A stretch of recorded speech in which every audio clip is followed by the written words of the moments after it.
Welcome back to the Q-Torals podcast. That's Kurt Cobain, and I'm Paul Bunyan. We've worn these coats before, but today it's cold, 20 degrees. This was not planned. Not planned, but our stylist did not do this. As it warms up, maybe it's going to warm up to 30. 20 degrees outside, so pretty warm. Mm-hmm. Let's dive in, smash, squash. We may always squash topics. We might. Yeah. Thank you guys for sending these in. I get into my email. Do you get into yours? You're the only one getting emails. Okay. Well, you guys email Jordan, please. Make him feel hi. included. I mean, just say hi. Just say hi. Ask him some questions. Yeah. Send in some videos of cooks, whatever. Just work them to death.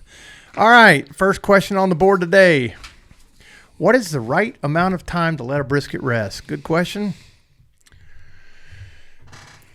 Until it's rested. Until it's rested. We did make a video about resting in a cooler, and boy, did we mess up. And the internet let us know. Yep. We were just itching to go. We had people waiting for lunch, but we put a brisket in a cooler to let it rest overnight. Mm-hmm. We apologize for not sticking a thermometer in there. Yeah. The key is if you don't get and ironically, somebody sent me a message or made a comment that said that the cooler that we were using recommended not putting boiling water in there because it will degrade the foam, I believe, or the insulated properties. I believe that's right. I won't look it up. Very good comment. Thank you. I didn't know that. I've put boiling water in that cooler, I don't know, 50 times maybe. But the key to resting a brisket in the cooler, like the video, if you want to watch the video, there's a link right there. And if you're watching the audio podcast, then go to the Q-Torals YouTube page and check out some of the videos. And this is the one we're referencing, but we made an error. Here's what happens. When we're left alone to finish filming something, my microphone ran out of batteries. We didn't film it right. We didn't put the right information. We were up all night. Yeah. We tried to do an up all night video where we actually stayed up all night, and that just didn't work out. Sorry, Preston. But so ideally, you put hot water in the cooler, and then you dump it out, and you keep the heat in there. You're going to lose heat. But if you put a brisket that's rested from the time it came off the smoker, probably on a butcher block, indoors, somewhat climate controlled, and let it, once again, slow curve rest. That means just you cook it, slow curve all the way down to the rest. And then you say get it to 150, 155. Kind of that's 155 is where I like to put it in. Is it still cooking? Nah. It's not cooking. So at 155, you stick it in a cooler that's maybe 175 with some towels. Yeah. That sucker's going to hold. You know what a pro tip might be? Put the towels in the dryer before. Oh my gosh. That's another. I'm sure it's been done. No, by no means am I Jordan just coined the towel drying brisket process. But who knows? I mean, sometimes it's just nice to put a bunch of towels in a dryer and throw them on yourself. You ever done that? No, never have. I haven't either, but I have. Sounds good. I've laid on them before. Yeah, we've all done that as kids. Yeah. But so you want to make the brisket rest in the cooler apparatus, right? And you're not going to get 24 hours out of it. You can get a healthy 8 to 10. You know, if you pull a brisket off at 9, 10 p.m. We pulled that particular brisket off about 6 p.m. Yeah. You left, you went home and did something. Yep. And guess what? If they get a little cooler than perfection, put them in the oven for a minute and warm it back up. Well, the healthy way is the safe way, not healthy. The safe way would be to not let it go down to under 140. Yep. But that's kind of a restaurant health standard. But I've never had a problem. I did before. If you put it in a cold cooler, and you need to put it in there about 165. It was freaking real cold when we cooked it that day. So the key is just making the cooler acclimate. The old word acclimate pops back out, and getting it to acclimate about 165, 175. 175 is probably really good. Dump the water out, shut the cooler back up, then just put it in there because it's going to have a good chance to hold. And then maybe when you pull it out, temp it and see if it's, if you don't want to stay up all night, you want to put it in a cooler the evening before, and then at lunch the next day, if that's what you're eating brisket for lunch, then stick a thermometer in it and see what it looks like. And then you can easily throw it back in the oven. But boy, did we get those acting skills working that video. Yeah, I know. We apologize. Yeah. If you're tuning into the audio version, you can go check out the Q-Tutorials video episode a while back that we put up about not losing sleep and still cooking a brisket. Mm-hmm. And we always debate whether we're going to do this silly stuff, but you know what? When you're dead forever. Yeah. And I figured the silly stuff's what makes it. I don't know. I was always one of those kids where you can do it, just live with the consequences of people might think we're a little goofy, but right. We are. And I'm not going to change. No. But brisket resting is, you can pull it off the smoker and you can eat it hot. What? You can eat it hot if you want, but it's better when the fat kind of renders back into the muscle. Right. So you letting it rest, coming off the smoker, you're going to have to probably rest it an hour or two. There's a lot of great answers for the right amount of time. I think the right amount of time is when it's come down peacefully at the right temperature, at the right rate, and cool down, and is not too hot. There is a method where you can pull your briskets a little earlier and put them in hot and let them finish carryover that way. Or that's tricky. In the wintertime in restaurants, because you're predominantly in an outdoor environment in a pit room, you cook your briskets until they're right on the done mark and then let them rest. Versus summertime, you might need to pull them a little early to let them carry over because of how hot it is. Because the Texas pit rooms I've worked in, they feel like you're inside that acclimated cooler. Is there a magic hour of resting? No. I mean, the restaurants will hold them. And there is some truth to me, from my experience, pulling a brisket off. Now we're up all night, but in the restaurant setting, you're pulling it off, 10, 11 o'clock at night, and then you're letting it naturally rest. You don't want to shock it. You don't want to, just like you don't want to shock it, by putting a cold brisket trimmed into the smoker. Right. You want to let it kind of start to, here we go, acclimate. Yeah. We're getting good at this. That's what we should have just named it. Acclimate the podcast. Yeah. But at the brisket being done and pulling it off, you don't want to let it over acclimate. You don't want to shock it. You don't want to let it go into a cold environment. You don't want to take it, from outside hot. Definitely unwrap it. Yeah. You don't want to unwrap it. You want to kind of keep it insulated and protective. Right. You want the idea is to let the fat that's rendered kind of seep back into the muscles, surround the muscles. It's a debatable topic. There's a lot of right answers. Everybody's right in this regard. Just do what makes your brisket the best. That's my. Yep. So I don't know what's the best. There isn't a best time. How long can you hold it on an offset smoker in the backyard?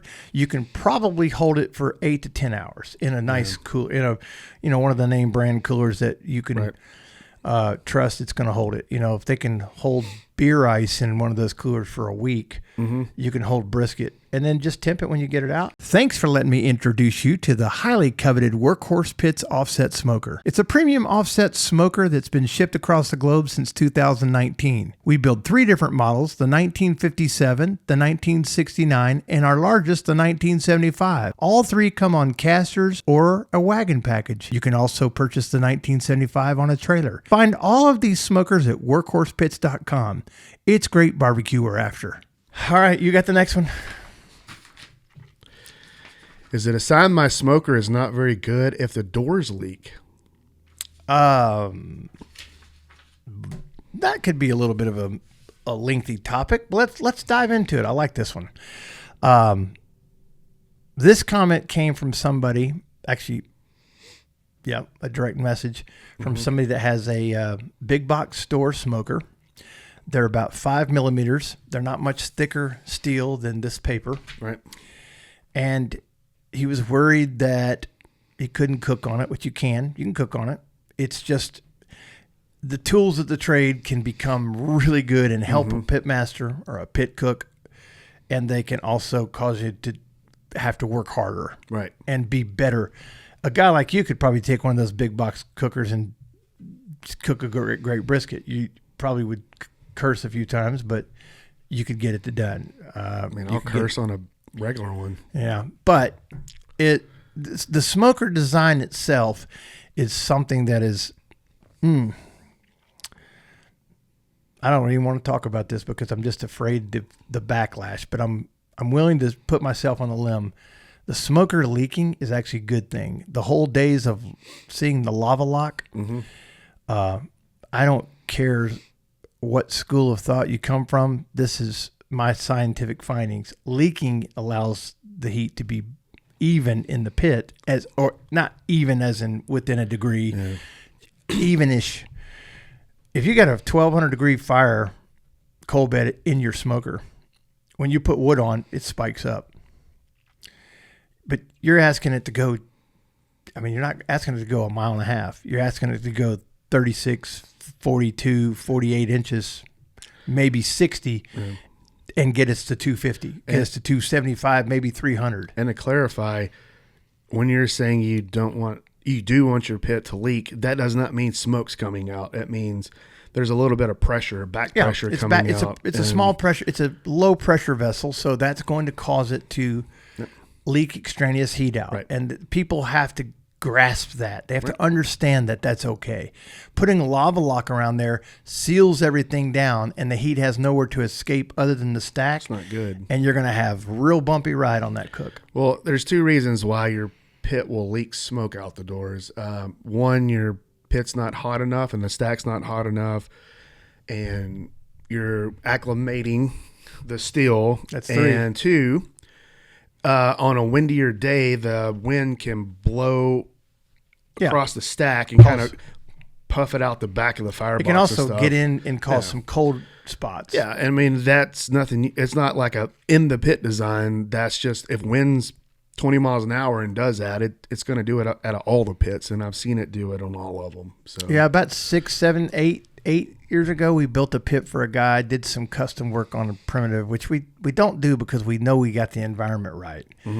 So starting to toy around with it, you just, unless it's something that's really plausible. Right. But I put a ball valve on the top of the pit so you could release some pressure. Right. And I thought that was a really cool idea, and decided to spend money to buy the tools that could do that uniformly. Is that a word?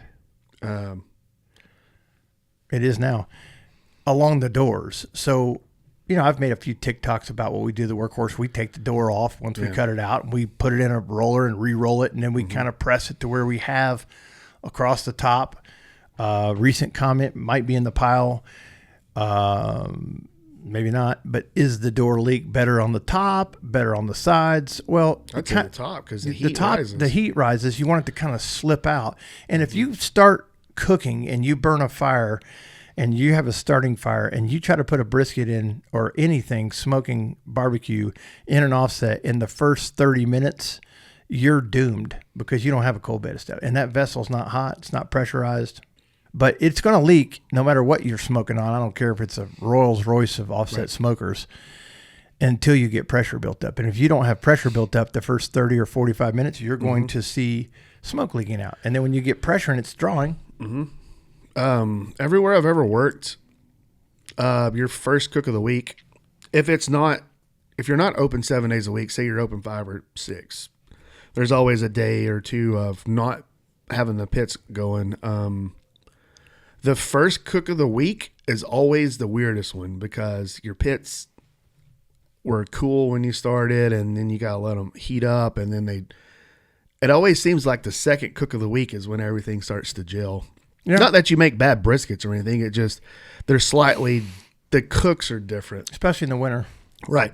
You're just like, your approach is different, and by the time you've got the pit going for a day or so, it starts to really start humming pretty good. So Are we squashed enough, or do we need to keep squashing? No, I think it's good. So if you got one of those big box, little more economic offsets, there are some of them that probably leak. Mm-hmm. Don't lava lock it. Trust the experience of Jordan, and I've done this a time or two myself, where lava lock is. We've never put lava lock on anything doors, because that's just a bad way to start thinking you're fixing something, but you're really causing a bunch of bad variables. They don't draw the same because the stacks are usually short and the diameter is too small for the chamber, and they don't draw, so they will hold smoke in there a little bit more, and it will cause it to kind of come out too. All those big box smokers are built for packaging. Yeah, they want to be able to put it in a box, and everything is built around shipping and getting it into the retail store and having it where you can pick it up, throw in a basket, cart, whatever, and take it out the door. So they will probably leak a little bit more, but it's the draw of the pit. Your turn. Banana suit. This is for all the bananas. All the bananas. No banana suit today. No banana suit. There you go, there, partner. All right. Is there a method to run the fire all night on an offset for a long cooks? Man, we just kind of made this video. This is great, playing right into the video we made a while back on staying up all night. Is there a method to run the fire?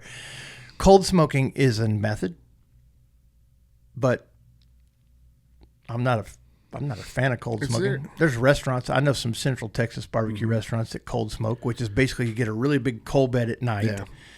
And you get a really nice coal bed, and then you put kind of wet wood in, and you shut everything down. You shut the stack down, you shut it all down, and you just let it. Right. The ones that you can run all night, technology has, the barbecue industry innovated some pits that you can gas assist, fan air in at certain times. Right. You have some automation in there as far as that goes. I'm not a fan of it. Cooking is a little beyond just kind of letting the microwave do the work for me. I like to cook the barbecue, run the fire management. I like to cook during the daytime. So there's really not anything in my world that I'm going to technique-wise do that's going to allow the wood to last 8 hours for sleep. So our old cook we would cook for about 10 hours at 225, wrap them, I'd move them up, and then I would put overnight wood on, is what we called it, and then shut it down. And it wouldn't open up at all during the night. And the thermometer usually would come down to 175, and it was about 200 on that upper shelf. So the next 10 or 12 hours, the pit was just holding at 200 the whole night. Super insulated. It was almost like putting it in a warmer, and then I would get to work the next day, finish them at about 300 degrees, and pull them, and it's about a 24-hour cook. I did not design it that way. It was the only way I could cut meat and cook at the same time. It was kind of built out of necessity, and then it was coming out really well, so I never changed it. But if you stick with a brisket, you're not going to cook it for 24 hours. No. This was so I could go home and sleep and be a family person. An all-night cook to me is misery. It is. There is a method to run the fire all night. I don't recommend it. I don't know how you would set a fire style outside of cold smoking. Yeah. If you just put a brisket on, that's what cold smoking. You're just putting the brisket on, and then you're cold smoking it, and then you finish it off in the morning. You could keep it wrapped and just put some wood in there and shut it down and just let it go overnight. I don't recommend it. So if you ask this question and you're watching, it's I personally think it's a crutch and it's a compromise. If you want great brisket, stick with it. And if you want to enjoy the fascinating part of cooking barbecue, just stay away from cooking all night. Yeah. Hold it. All night cooks are not going to happen. That was rough. And we really just decided it was because we're both old. Yeah, the last time I stayed up all night was probably like the night after my prom in high school, which was 1964. Well, I hope you guys got something out of this episode other than knowing that Jordan looks like Kurt Cobain in that outfit, and he has nothing behind him. But until next time, see ya.